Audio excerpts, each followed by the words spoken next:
Cominciamo la sessione pomeridiana. If we can start our afternoon session. We have an exchange of views on the respect of human rights in in the ACP countries following the expiration of the Cotonou Agreement. This was an agreement that was signed 17 years ago now, in June of 2000, between the ACP and the EU. The current Cotonou Partnership Agreement will expire in 2020, and respect for human rights is an essential element of the Cotonou Agreement. Article 9, paragraph 2 of the Cotonou Agreement, the EU and the ACP refer to their international obligations and commitments concerning respect for human rights. They reiterate their profound attachment to human dignity and human rights, which are legitimate aspirations of individuals. In addition, the parties undertake to promote and protect all fundamental freedoms and human rights, be they civil, political, economic, social, or cultural. In this context, the parties reaffirm the equality of men and women. There's also Article 96, which stipulates a consultation procedure in exceptional cases of serious and flagrant violation of human rights. If the consultations do not lead to an acceptable solution for both parties, the cooperation agreement could be suspended. In light of all of that, there is a complex relationship between the human rights clause in the Cotonou Agreement and the obligations set out in the economic partnership agreements between the EU and certain states of the African, Caribbean and Pacific group of states. These agreements contain human rights clauses of their own, which refer both to the essential elements of the Cotonou Agreement as well as the consultation procedure in Article 96 in the event of serious violations of human rights. Now, it is a good idea to wonder what will happen to the partnership agreements and the interim EPAs following the expiry of the Cotonou Agreement in 2020. In 2017, a study was published, which was commissioned by DEVE and INTA, on human rights provisions in economic partnership agreements in light of the expiry of the Cotonou Agreement, as I said, which will happen in 2020. Today, we have important speaker, Mr. Oscar Mateos Martin, professor and coordination of the degree in international relations at the School of Communication and International Relations, Blanquerna. He has focused his study on issues related to the analysis of armed conflicts and post-conflict peace-building processes in Africa, especially in the West African region. In 2008, he won the Casa Africa Prize for the best essay on democratization processes in sub-Saharan Africa. So I'll give him the floor right away, so he can give us his opinion on this. Gracias, Presidente. Señores. Thank you, Chair, ladies and gentlemen, members of Parliament. Now, my objective here during my presentation is to assess the situation of human rights in Africa in the light of the Cotonou Agreement and the expiry of the Cotonou Agreement. Now, we're talking about the situation of human rights in Africa. We have to start with something which might seem obvious, that is recognizing the complexity and diversity of the social, political and economic realities that make up the continent. Now, Africa has abandoned the cliche which was accepted as the past, that is, a continent characterized by poverty and war, and is now facing the world as a place where enormous transformation of all type is underway, which go together with contradictions and considerable challenges. In this context of change and transformation, there's one key fact which has stood out in the current African reality. That is, you can see the economic changes and mobility which has been experienced by several societies over the last few years. There have been the protests which took place against, which were called the Arab Spring. There have been a number of mobilizations and protests in sub-Saharan Africa, which have been worryingly so passed unnoted by the international press.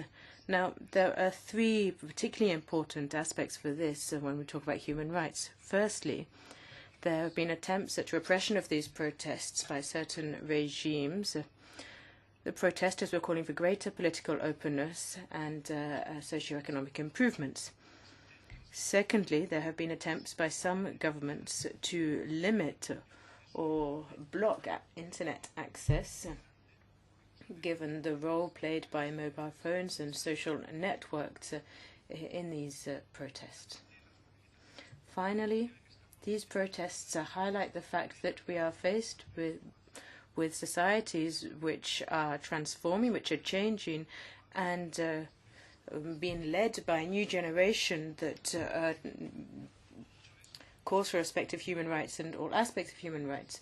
Looking at the situation of human rights in more detail on a country-by-country basis, there are reports which are published regularly by organizations such as Human Rights Watch or Amnesty.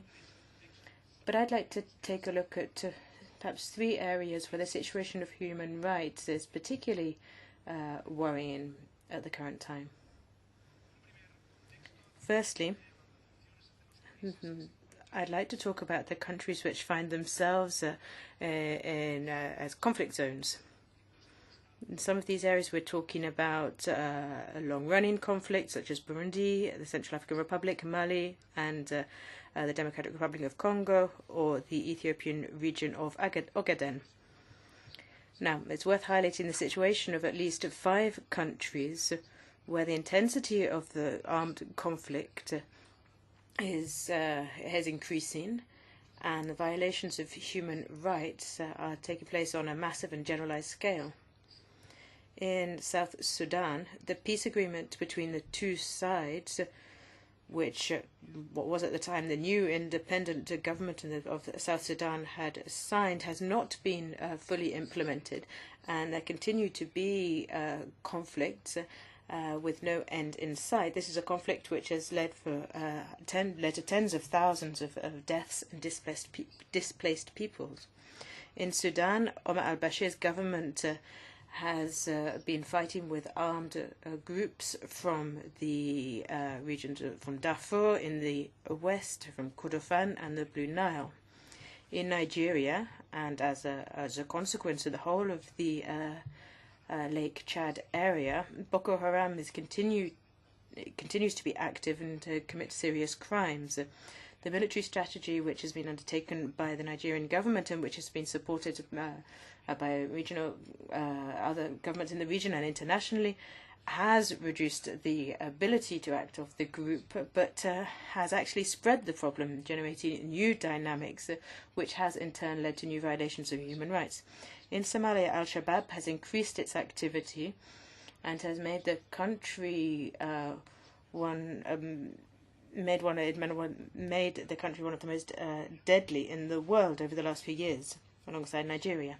Finally, Libya continues to be politically divided, and there has been increased violence linked to activity by different players. Now, there are 3 aspects to all of these situations which have to be borne in mind when carrying out any analysis of the situation. Firstly, the first victim of violations of human rights tends to be the citizens, the population, especially women and children.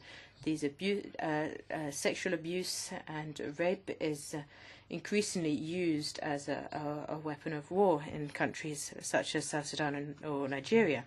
Secondly, the role of international actors, of countries and international organizations has focused on the provision of military assistance to some of the governments which are fighting against insurgencies or armed groups.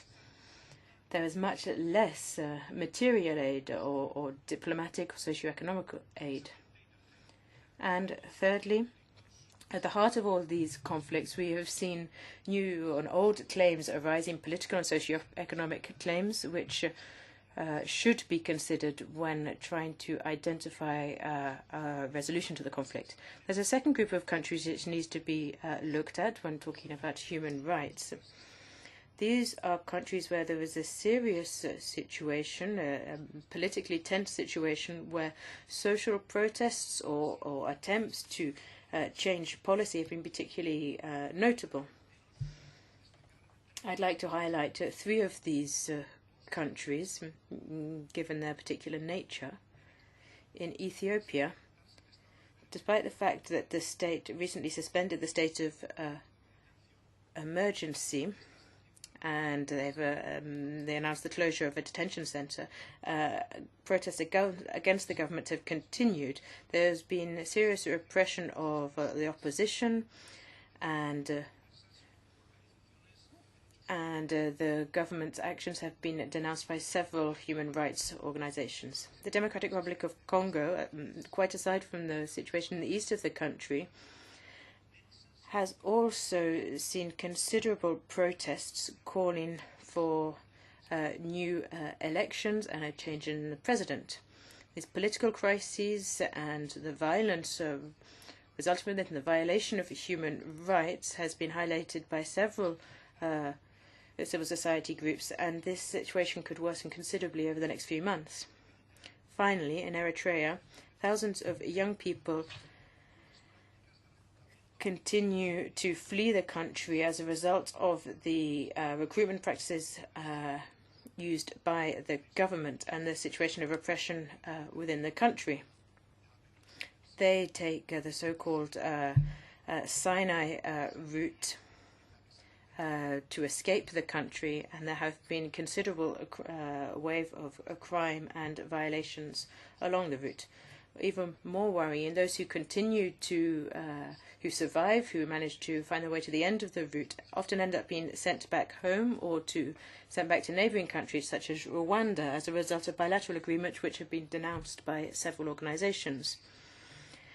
Now, there are other countries such as Zimbabwe, Chad, Uganda, Rwanda, the Republic of Congo, Kenya and Cameroon, where the situation of human rights is very worrying indeed. Quite aside from these countries all being very different, these situations of political tension do show some cross-cutting features, some of which I've mentioned before. They have some points in common. For example, we're talking about contexts where often political leaders are trying to hang on to power.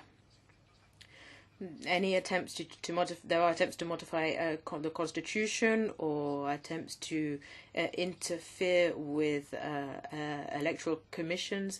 These are all designed to prolong their period in power. Secondly, a resistance to attempts to change or oppression of opposition. These have led to perhaps to thousands of people fleeing or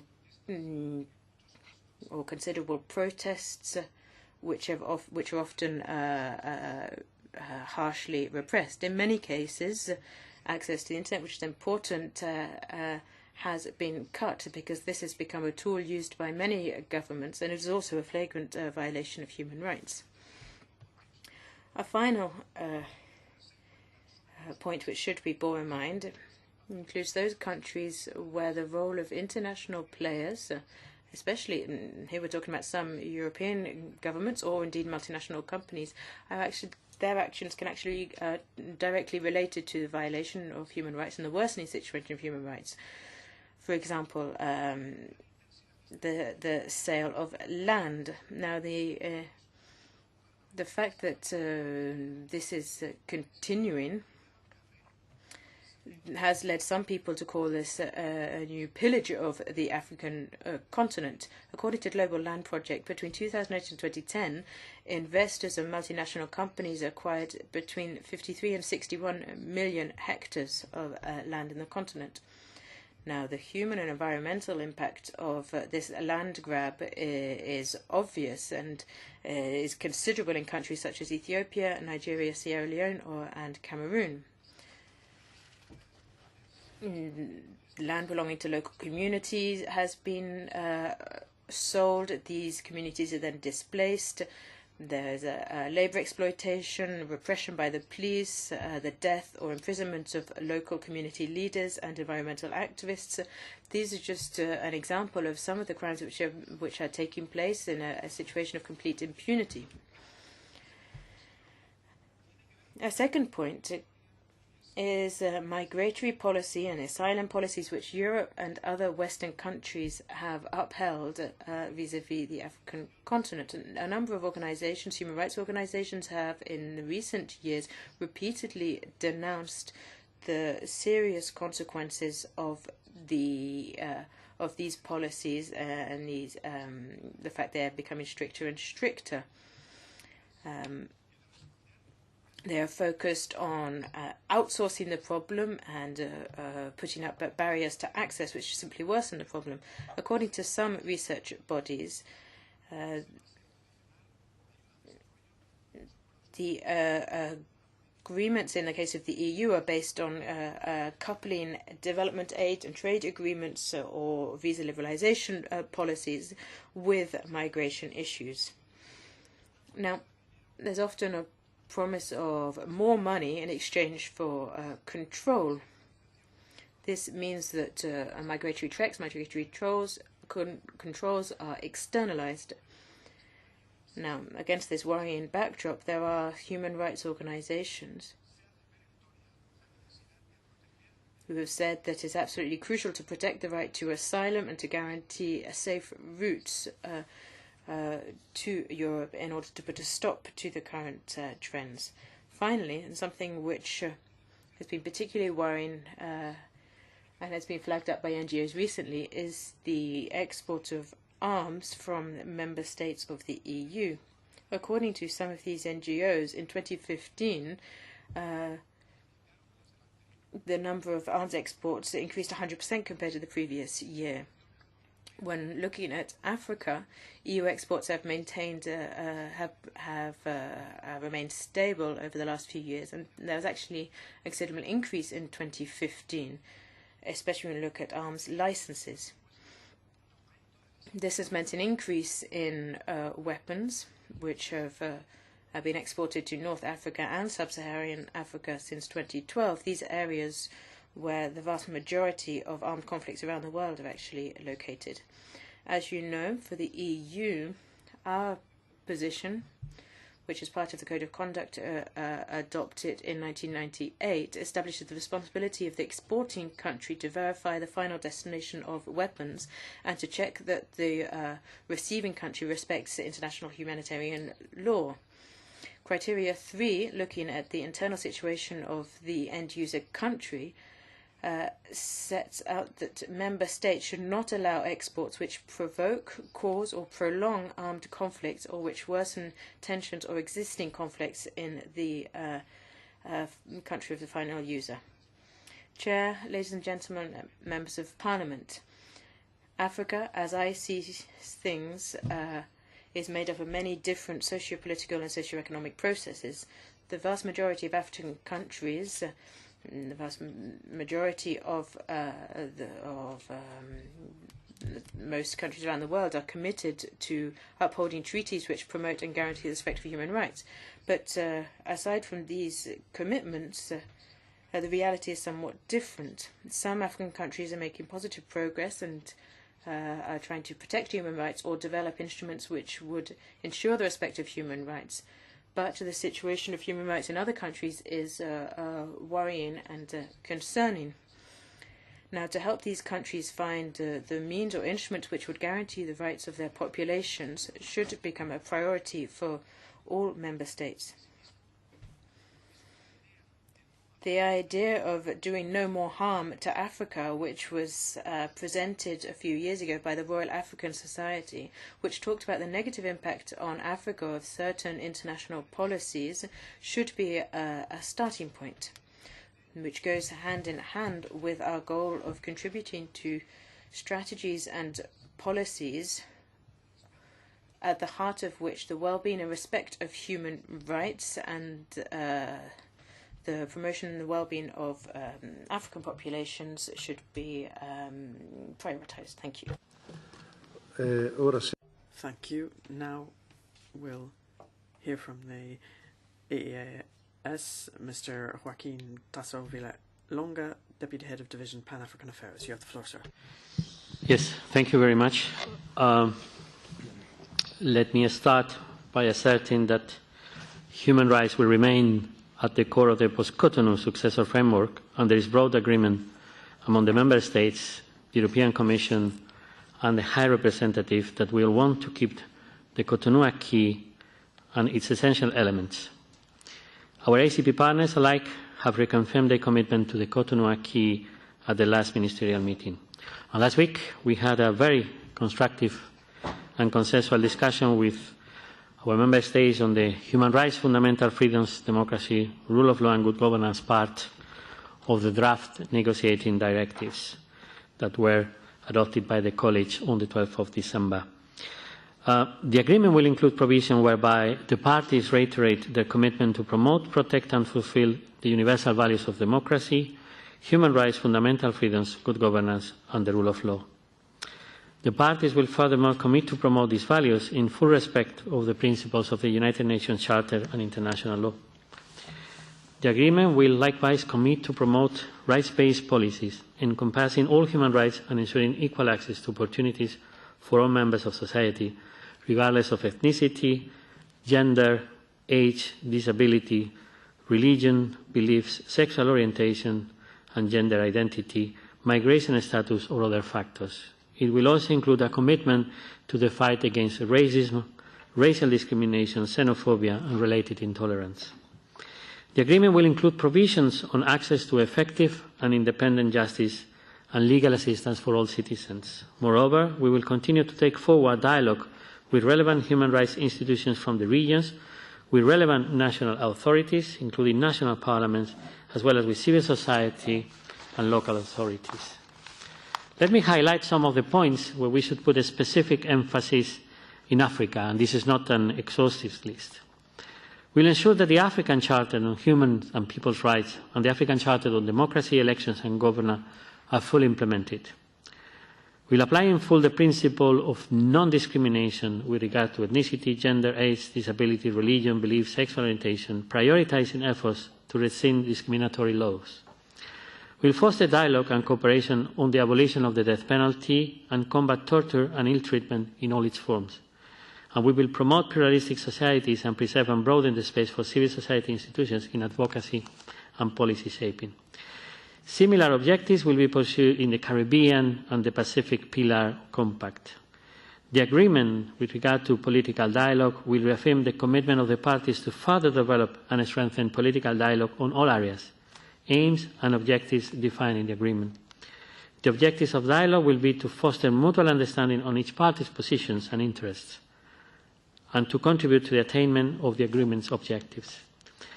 It is our goal to seek for more effective cooperation on all issues of common concern at national and regional level by enabling regular coordination on international and global issues of common interest. Dialogue may also aim at taking forward new initiatives pursuing common objectives, jointly agreed priorities and agendas, including by establishing new forms and formats of cooperation.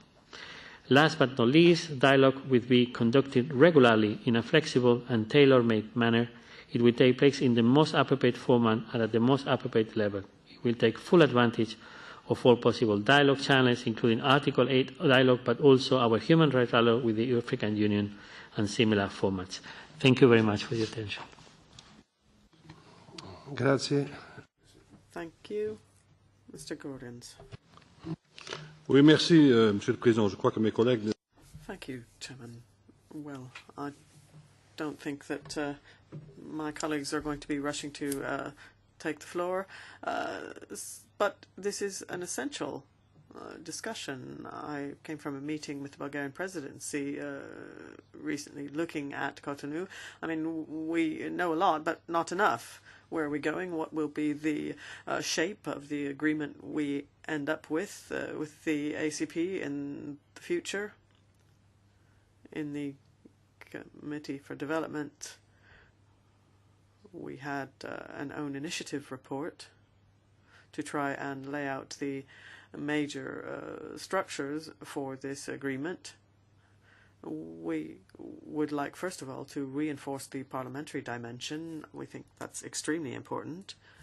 Governments that are not under parliamentary control are more failing in the respect of human rights than those that have working democracies, and the states which have parliaments with a committee for human rights, with whom we have had an opportunity of working with in the framework of the EU ACP meetings.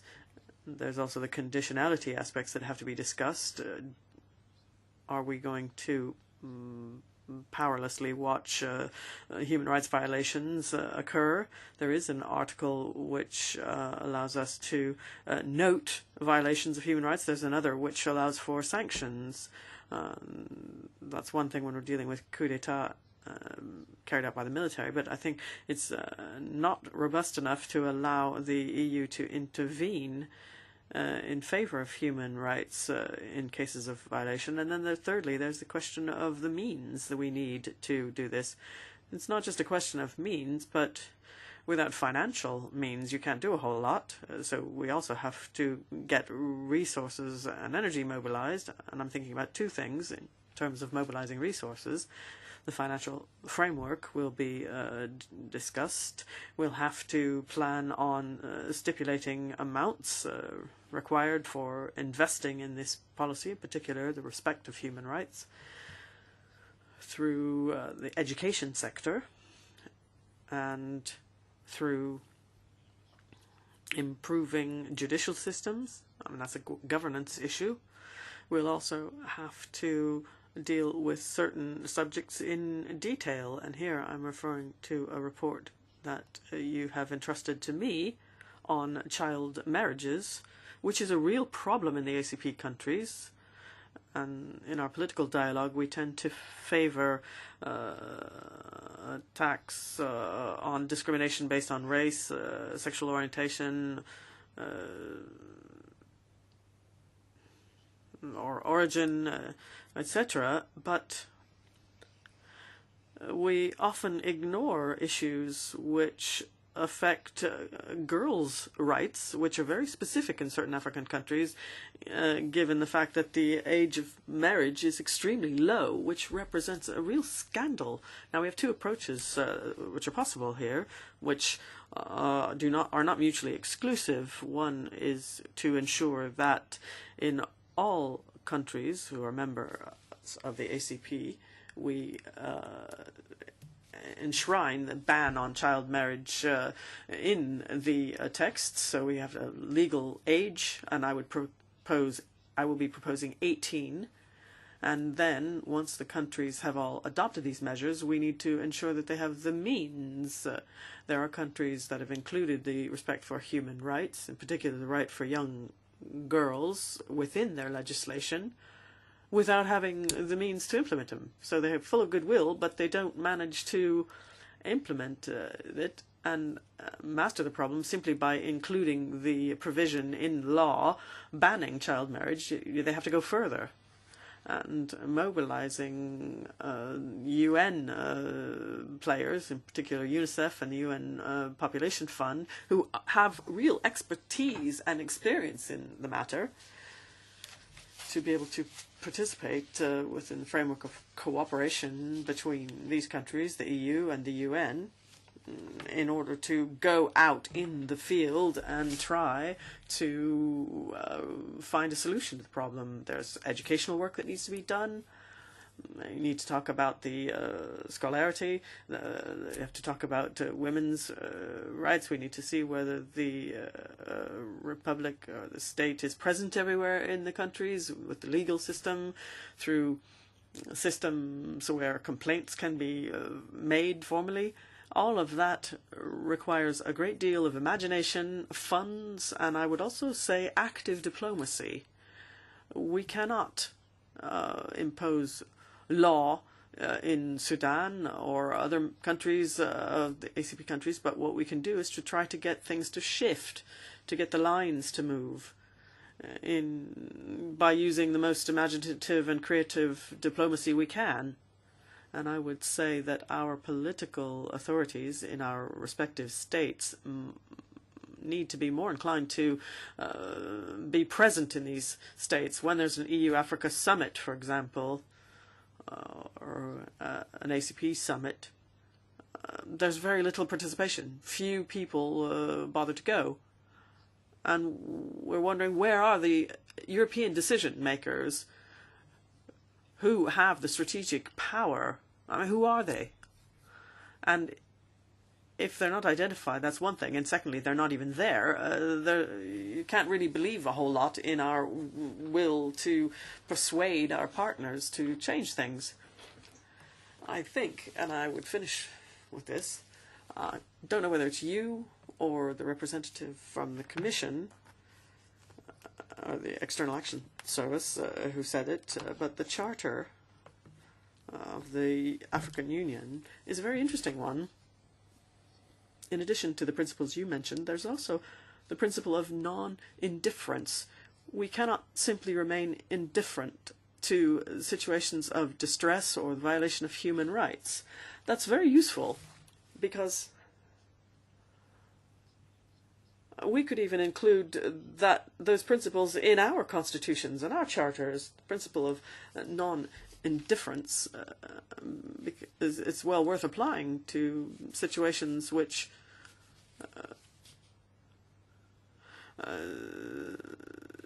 appear to lead to a fatal outcome. We should be able to mobilize a certain amount of energy based on those principles. So those would be my reactions to the comments. I mean, the relations between the EU ACP will be decided on in the coming months. That's when the mandate will be laid out, and I would like to be able to contribute to more provisions which ensure that human rights are protected.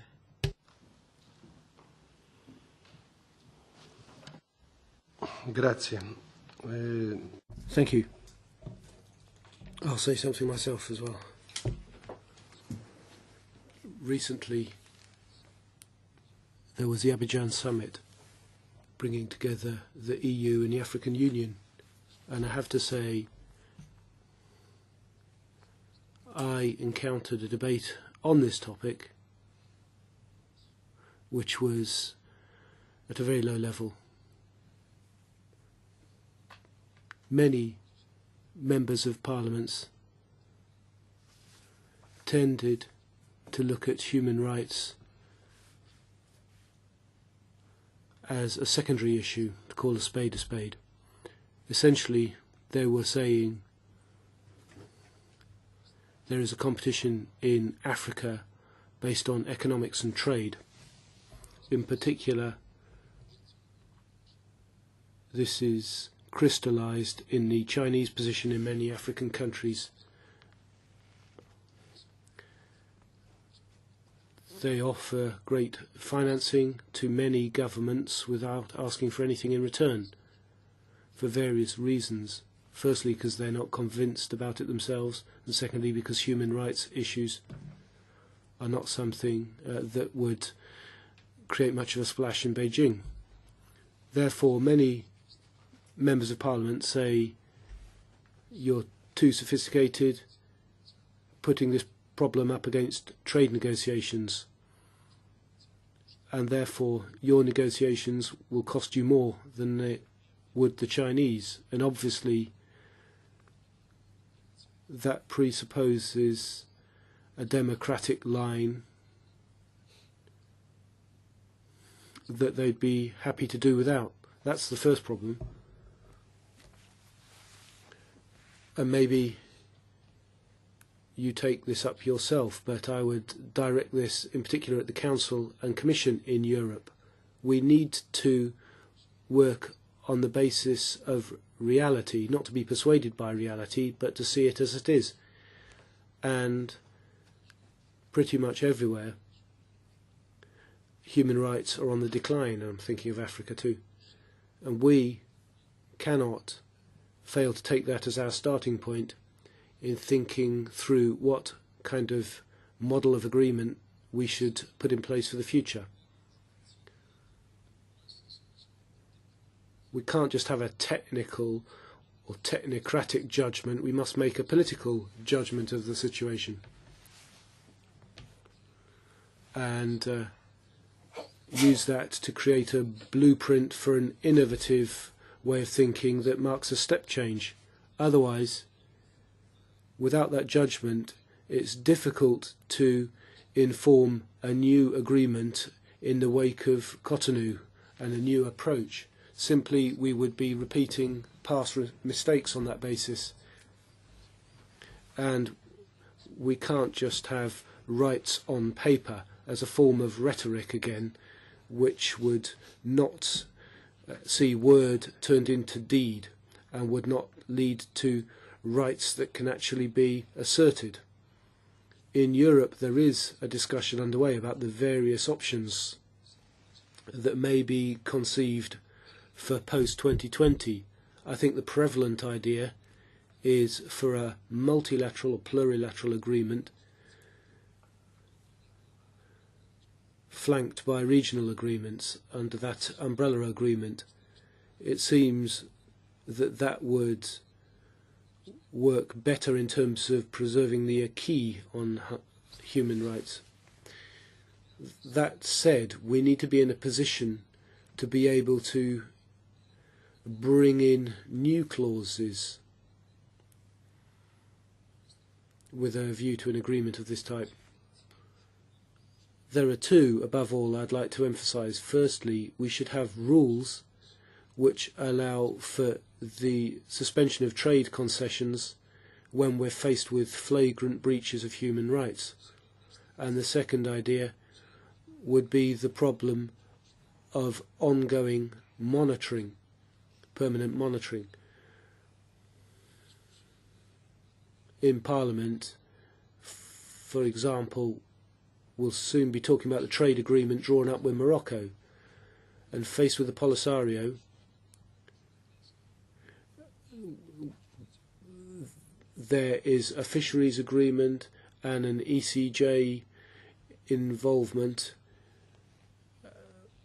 which flags up the fact that the Commission's job, faced with these generals, should be to monitor the implementation of the agreement before it's finalised.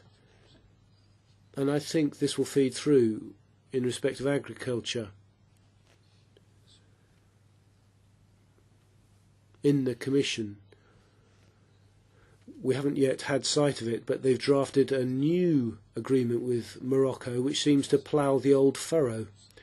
And the question arises as to whether we, in fact, really should have a clause which would allow for a permanent monitoring. And before the agreement was implemented, there would be checks on human rights impacts. Now, of course, there are those who believe that politics should hold sway over legal concerns. The courts should do their own thing and so on. However, I do think, in a way, these things belong together in defining what the best way forward is to avoid politics doing its bit and then dropping its attention.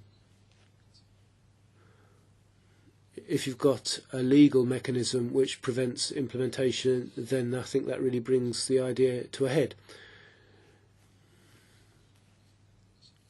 I think we need to look at what's going on now. We need to look at the innovations and the changes that could really ensure that human rights are in the foreground and not on the margins of future agreements based on the template of Cotonou. You have the floor. Muchas gracias, señor presidente.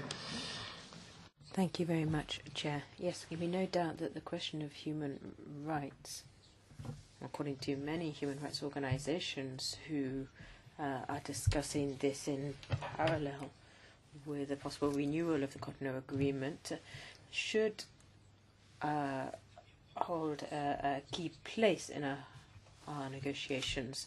Now, you highlight a number of points which are worth repeating. Firstly, the differing contexts. We are faced with a situation where we tend to focus on one single idea, that is the continent of Africa, but we have to acknowledge that there are different timetables, different routes, different paths to the respective human rights that have to be taken into account. We have seen, above all, and this is worth stressing, we find there's a situation of social evolution which is particularly notable. We have a number of countries with populations which are coming out onto the streets to protest, calling for greater accountability, protesting against government corruption, protesting about the lack of a palpable improvement in the socioeconomic life of their citizens, and all of this is actually resulting in a new wave of oppression, where the internet and the lack of access to the internet, or the internet being cut by government, is playing a key role. There are an awful lot of examples of where this is happening across the continent. Now, how can this be covered in an agreement? Well, this will be very complicated, especially given one of the points you did mention. Over the last few years, the geopolitical situation has also changed a great deal. Europe is no longer the key actor, or that is, Western countries are not key actors in the continent when it comes to agreements or political or trade issues. China really has changed the situation for Africa. There are different ways to diversify now when it comes to aid or trade agreements for a number of African countries. The conditions imposed by China are a lot more palatable. Now, I don't think this should lead us to lower our expectations. We need to ensure that we have clauses in agreements which place human rights at the heart of the matter, especially because the reality in Africa is more and more intense. If you look at what the UN reports have been highlighting time and time again, over the next 30 years, Africa will be undergoing an extraordinary socioeconomic transformation. The population will double. And alongside this is urban change in Africa, populations moving from the country to the city. So there will be a social and political changes in Africa, and we need to tackle this when talking about respect for human rights.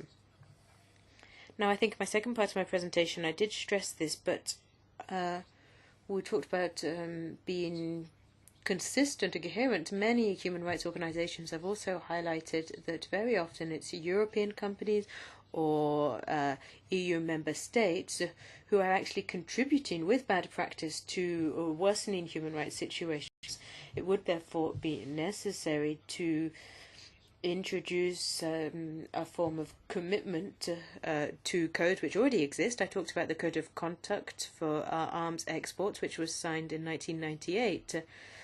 Now, these treaties and agreements which are already in existence have to be brought to the fore again when it comes to a possible revision of the Cotonou Agreement. Thank you.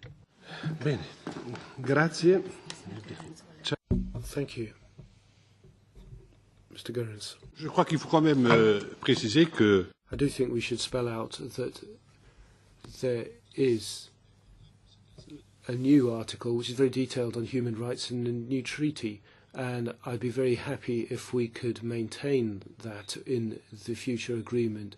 And Article 95 allows us to cope with a situation where we can no longer transcend the difficulties associated with the failure to respect human rights through dialogue.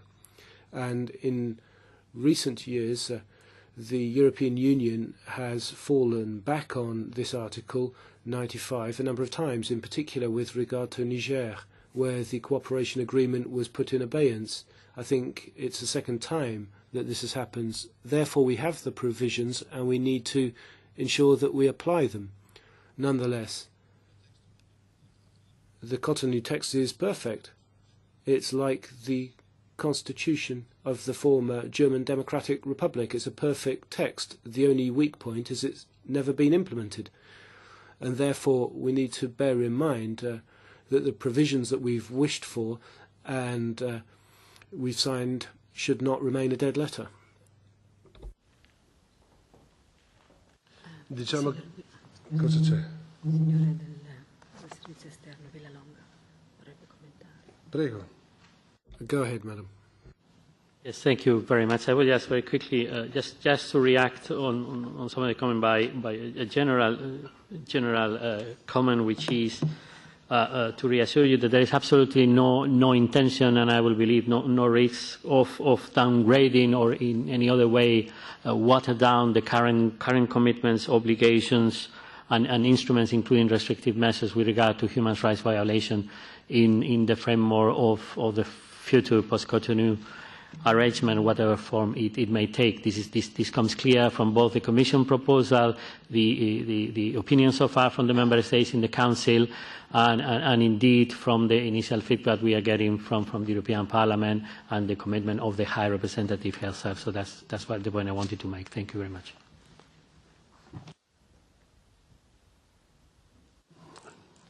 Bene, ma credo che concordiamo tutti su una cosa. Well, it seems we all agree on one thing, namely there's no point having a beautiful car and leaving it in the garage and not taking it on the road. What's the point of the car? Therefore, there are provisions in the relationship between the EU and the ACP. In this case, we're in particular discussing Africa, and it's vital that those rights that are there should be enforceable. That's, I think, the first point that we need to emphasise. I'd like to thank you very much for joining us today for this exchange of views, and we can move on then to the next point of the agenda. Thank you.